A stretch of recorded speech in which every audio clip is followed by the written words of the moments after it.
నారాయణమూర్తి గారిని మనం కాపాడుకోవాలి, నారాయణమూర్తి సినిమాని ఆదరించాలని చెప్పినందుకు ఈ సభని నిజం చెప్పాలంటే ఈవేళ నేను ఈ మీటింగ్ పెట్టింది కేవలం కాసిం గారి వల్లే. కాసిం గారు రీసెంట్గా నా సినిమా చూశారండి, బ్రహ్మాండంగా మెచ్చుకున్నాడు. ఆయన మెచ్చుకోవడమే కాదు, నారాయణమూర్తి గారు మీ సినిమా మీద మేము రౌండ్ టేబుల్ సమావేశం పెడతాము అని ఆయన అనడం, మీ సినిమాని మేము ఎంకరేజ్ చేస్తాం, ఇలాంటి సినిమాని ఆదరించాలి అని చెప్పడం, ఆ దశలో భాగంగా రౌండ్ టేబుల్ సమావేశం బదులు మీరు షో వేయండి, చాలామంది ప్రముఖులు పిలుస్తాను, ప్రెస్ ముందు మనం చెప్పుకుందాం, ఆ రకంగా పబ్లిష్ చేద్దాం అని చెప్పడం జరిగింది. సో ఇంత చేసినటువంటి కాసిం గారికి నేను హృదయపూర్వక ధన్యవాదాలు చెప్పుకుంటున్నానండి. Thanks a lot. ప్లీజ్. తర్వాత మన సారు పద్దంకి దయాకర్ గారు, నేను గవర్నమెంట్తో మాట్లాడి ట్యాక్స్ ఇప్పిస్తాను, ట్యాక్స్ లేకుండా చేస్తాను అన్నారు. అలాగే మా శ్రేయోభిలాషి ప్రముఖ కవి అందశ్రీ గారు కూడా ఈ సినిమాకి ట్యాక్స్ ఎగ్జామ్షన్ ఇప్పించాల్సిందిగా అద్దంకి దయాకర్ గారిని కోరారండి. Thanks a lot to Andasri అన్న అండ్ దయాకర్ గారు. అయితే నా విజ్ఞప్తి, నాకు ట్యాక్స్ ఫ్రీ వద్దు, ఏం వద్దండి, నా గవర్నమెంట్ సైడ్ నుంచి ఏ సహకారం వద్దండి ప్లీజ్. నేను కోరుకునేది ఏంటంటే దయించి మీరు ప్రమోట్ చేయండి సినిమాని, నా సినిమా గురించి చెప్పండి, సినిమా జనంలోకి వెళ్ళి చేయండి, జనాన్ని చూడమని చెప్పండి. ఏమాత్రం సినిమా బాగుంటే జనాన్ని కనెక్ట్ అయితే సినిమా సక్సెస్ అవుద్ది. ఆ హెల్ప్ చేయండి, that's what I want.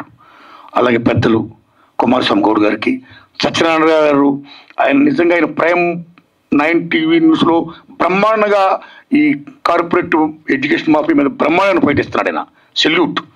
So నా సినిమా ఏదన్నట్టు మెచ్చుకున్నట్టు ధన్యవాదాలు వారికి. అలాగే పెద్దలు నాగేశ్వరరావు గారికి, తమ్ముడు విక్రమ్ గౌడ్ గారికి, ప్రొఫెసర్లు బ్రహ్మాండంగా మాట్లాడారండి, ధన్యవాదాలు మీకు.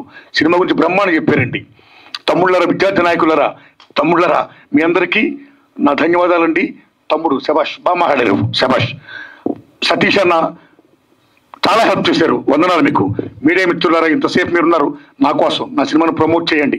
ఎందుకంటే ఇందాక అందశ్రీ గారు చెప్పినట్టు ఇవాళ సినిమా తీస్తుడు, రిలీజ్ చేస్తుడు, పబ్లిష్ చేస్తుడు. పబ్లిష్ అనేది మోస్ట్ ఇంపార్టెంట్. పబ్లిష్ అనేది లేకపోతే జనం సినిమాకి థియేటర్ రారు. కాబట్టి మాకు జనానికి మధ్య వారసులు ఎవరంటే మీ మీడియా వారే. కాబట్టి దయించి నా సినిమాని ప్రజలు తీసుకుని వెళ్ళండి, మీ దండం పెడుతున్నా. స్కామ్ అంటే ఉద్యోగాల కుంభకోణం, ఎంత దూరం ఉంటే స్కామ్. సాక్షులు ఇప్పటికీ 100 మందికి పైగా సాక్షులు చంపేశారు. Still that case is going on. ఉద్యోగాలు స్కామ్, ఉద్యోగాలు అమ్మేసుకోవడమే. అర్హులు లేకుండా అనర్హులకి, ఎవరికి డబ్బులు ఇచ్చారో వారికి ఇచ్చుకుంటూ పోతూ బీభత్సంగా స్కామ్ చేశారండి. ఆ ఇన్స్పిరేషనే నా సినిమా యూనివర్సిటీ. ఆ తర్వాత మన భారతదేశంలో ఈవేళ ఎప్పుడైతే విద్య ప్రైవేటీకరణ మ్యాక్సిమం అయిపోతున్న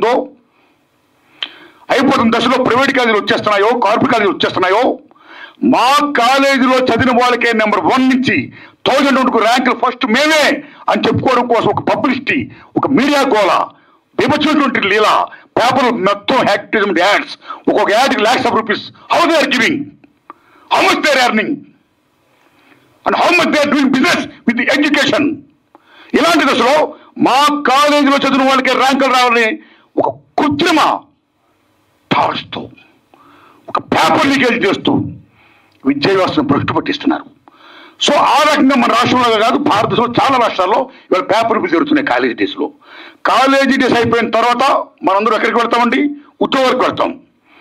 ఉద్యోగాలకు వెళ్తుంటే ఏ పబ్లిక్ సర్వీస్ కమిషన్ ఎగ్జామ్ రాయాలనుకుంటే అక్కడ కూడా మా కోచింగ్ సెంటర్లో చదివిన వాళ్ళకే ఉద్యోగాలు వస్తాయి అని ఒక నోషంతో, ఒక వ్యాపార దృక్పథంతో ఒక మాఫియా తయారైపోయి అక్కడ కూడా పేపర్ లీకేజీలు అండి. సేమ్ ఉదాహరణ తీసుకోండి, రీసెంట్గానే ఎంబీబీఎస్ పిహెచ్డి రాసిన వాళ్ళు చాలా మందికి నీట్ విషయంలో మీకు గుర్తుపెట్టుకుని తమ్ముళ్ళరా, గుజరాత్లో బీభత్సంగా పేపర్ లీకేజ్ జరిగిపోయాయి. ఒరిస్సా, గుజరాత్, యూపీ, మహారాష్ట్ర, ఢిల్లీ మొత్తం కుదేలైపోయింది. ఇంత పేపర్ లీకేజ్ జరిగిపోతుంటే కేంద్ర ప్రభుత్వం ఏం చేస్తుంది, రాష్ట్ర ప్రభుత్వాలు ఏం చేస్తున్నాయి? ఎందుకు ఎడ్యుకేషన్ మినిస్టర్స్, ఎందుకు సిస్టమ్, ఎందుకు కాన్స్టిట్యూషన్?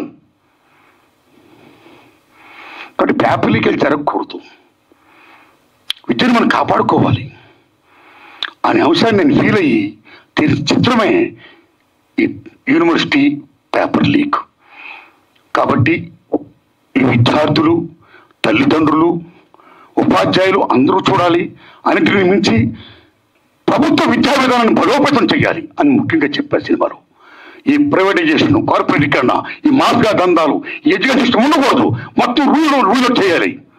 ప్రభుత్వ విద్యను కాపాడుకోవాలి, ప్రభుత్వ విద్యను బలోపేతం చేయాలి, విద్యని వైద్యుని జాతీయం చేయాలి అనే విషయాన్ని నేను చెప్పాను చిత్రం ద్వారా. ఈ చిత్రం ద్వారా నేను చెప్పినప్పుడు ఇందాక పాసి యాదగిరి గారు చెప్తున్నారు, వరవరరావు గారు సరసని, సాయిబాబు గారు సరసని మిమ్మల్ని కూడా పెడుతున్నాం అంటుంటైనా పెడతారంటుంటే, నేను వరవరరావు గారు అంత, సాయిబాబు గారు అంత గొప్పని కాను.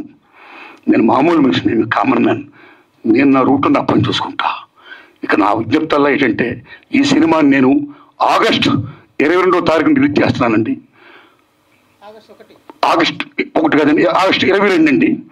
దయించి సినిమాని చూడండి, ఆదరించండి. ఏమాత్రం బాగున్నా 10 మందికి చూడమని చెప్పండి. ఇంకా ఇలా చిత్రాలు తీయడానికి నాకు మంచి శక్తిని ప్రసాదించండి. ఇదే నా విజ్ఞప్తి అండి. ధన్యవాదాలు మీకు. Thanks a lot.